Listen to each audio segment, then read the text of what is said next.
Hello ladies, I'm Tracy Panak, the Better Coach, and welcome to my YouTube channel, where I help women move from feeling bitter to better after breakups, date better the next time around, and generally protect their peace in spite of all of life's ups and downs.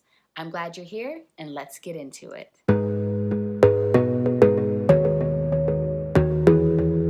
What I want to talk about today are the 3 phases of breakup recovery, which are the survival phase, the maintenance phase, and the thriving phase. It's important to note that there is no specific length of time to these phases, but they do generally occur in the order of survival, maintenance, and thriving.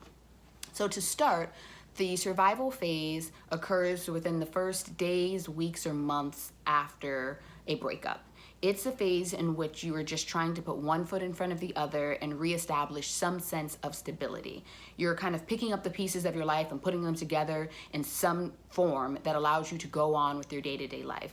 Because breakups can be hugely disruptive to our lives. You may need to move. Your finances may take a hit. You may have to have different parenting arrangements.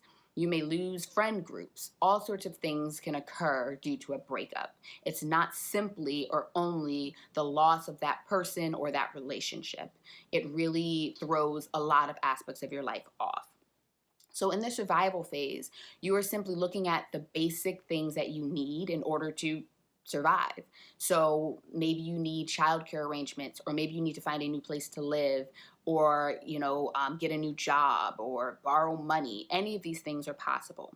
So during the survival phase, you're just simply trying to reestablish stability.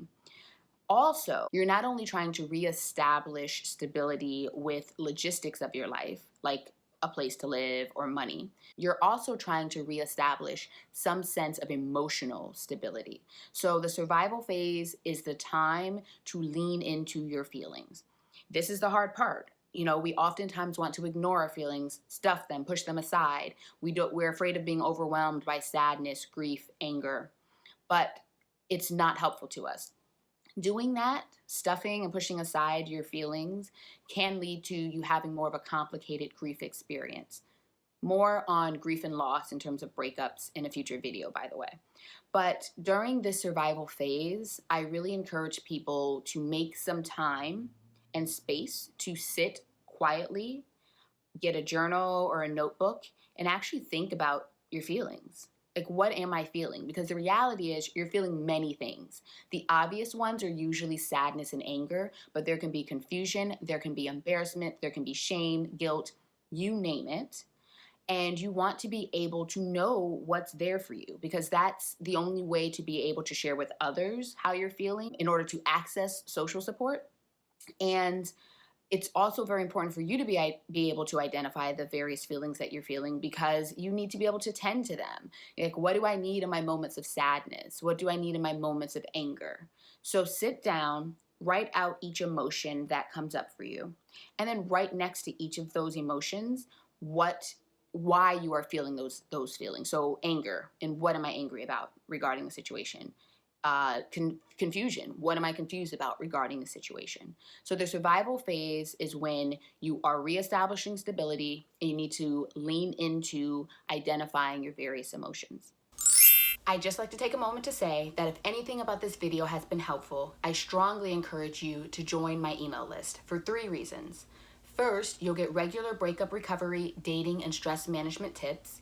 Second, you'll get first dibs at my group coaching programs, where I help women recover from breakups and date better. And third, you'll get your free copy of the How to Get Over Your Ex cheat sheet. Now, let's get back into it. Next, we have the maintenance phase. This is when you've established a new normal and you have in place your day-to-day processes and routines in order to do the things you need to do. So maybe you found a new place to live, or maybe you're living with someone and you're stable enough while you look for something. You have your childcare set up. If you had to move towns, you've registered your children for a new school. You're getting to know your new town. Maybe you found a new job. Maybe you adjusted your job hours. Any of the things you need to do to reestablish stability, those things are being done in the maintenance phase.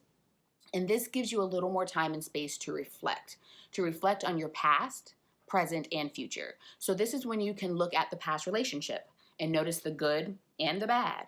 Notice the things that you want to bring into your present and future from that past relationship, from those past experiences, and also notice the things that you are perfectly happy leaving in the past. This is the time where you're looking at the current circumstances of your life and you are deciding which of those circumstances you're happy and content with and which you are not and want to change or improve.